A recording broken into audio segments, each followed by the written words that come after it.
Alors, je ne sais pas s'il y a des Scooby-Doo, bonjour Karine, Bonjour. dans votre recette. Néanmoins, il est bien question de gourmandise aujourd'hui, puisqu'on parle de gelée de pommes. Oui, tout À à partir d'épluchures, c'est ça, Voilà, l'anti-gaspi. on pousse encore le bouchon encore un petit peu plus loin aujourd'hui, effectivement, en utilisant nos épluchures de pommes. Vous allez me dire, attendez, les épluchures, bon, J'y aurais pas franchement, pensé, bravo. voilà, on les jette. Mm. Sauf que dans les épluchures, dans les trognons, dans les petites queues, il y a beaucoup de pectine. Et vous savez, la pectine, c'est cette substance qui est contenue dans les fruits à plus ou moins grande quantité et qui permet de faire des confitures. texture, oui. Voilà, qui permet d'avoir ce pouvoir gélifiant, en fin de compte, si on l'associe avec du sucre et un élément acide. Donc, comment vous allez faire? Bien, à chaque fois que vous allez faire une compote ou une tarte aux pommes, vos épluchures, les trognons, tout, vous mettez tout dans un sac de congélation, vous congelez. Et puis petit à petit, hop, vous remplissez le sac à chaque fois. Vous mettez plus dans la poubelle, vous mettez au congélateur dans un sac dédié pour ça. Et ensuite, eh bien, le jour où vous voulez faire de votre petite gelée de pommes, vous ressortez tout et je vais vous montrer Il en comment faut s'en beaucoup servir. Oh, il en faut quand même une belle quantité, oui, au moins une dizaine de pommes, sinon ça ne vaut pas trop le coup.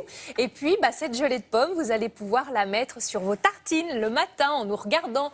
Ou alors, vous allez pouvoir aussi la mettre sur une tarte aux pommes, vous savez, juste chaude, qui sort du four. Vous allez mettre cette petite gelée qui va fondre délicatement sur le dessus. Ou avec un fromage, voilà, de multiples usages pour une gelée qui vous coûtera 0 €. Bon, si, un petit peu de sucre, quoi, c'est tout. Voilà. Allez, on y va. On regarde comment réaliser cette gelée de pommes anti-gaspi avec les épluchures et les trognons de pommes. Bon, pour le fun, si vous voulez, un petit coup de calvados, vraiment avec modération dans cette petite gelée.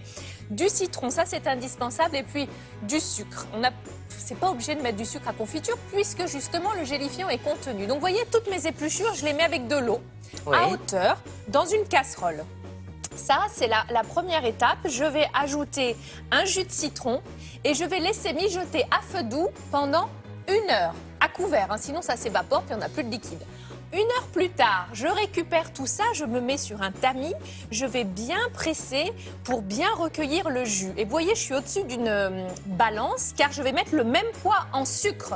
C'est-à-dire que mon liquide, je vais mettre le même poids en sucre et je vais mettre les deux sur le feu et porter avec une douce ébullition une trentaine de minutes pour que ça se fasse. Oui, c'est le principe de la confiture, Exactement. moitié sucre, moitié fruits. Absolument. Donc là, c'est pareil, d'accord. C'est pareil. Si vous le souhaitez, vous pouvez parfumer avec un petit peu de calvados, comme je vous l'ai dit. Pour savoir si la confiture est prise et suffisamment cuite, vous la prenez, vous la versez chaude comme ça sur une assiette bien froide. Et si elle se fige, je sais que vous pouvez la mettre en pot, elle prendra sans aucun problème. Merci pour le tuyau. Voyez, vous mettez votre assiette au congélateur. Bonne astuce.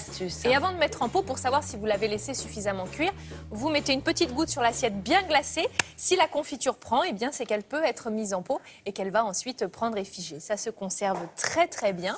Donc maintenant, n'hésitez pas, vous prenez un petit sac de congélation et vous mettez vos pots, vos épluchures, vos pépins et tutti quanti au congélo. Eh bien, on va s'y mettre dès aujourd'hui. Merci beaucoup. Je vous en prie.